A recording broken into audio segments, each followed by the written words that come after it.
Tradoza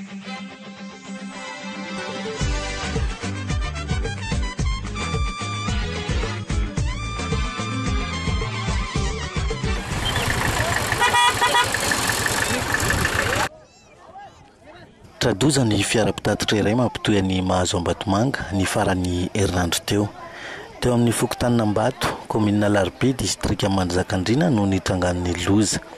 Ny varana tany akady ny fiara taorinan'ny fahavakisan'ny kodiarana no ny amaroan'ny vadikely maranitra teo amin'ny lalana. Ny 70 izany hoe feno tanteraka ny toerana ankoatra ny mpamily sy ny mpanampiazy ny fiara. Mpandeha roa naratra mafy tamin'izany ary efa nalefa aingana tany amin'ny tobim-pahasalamana teo Alarobia.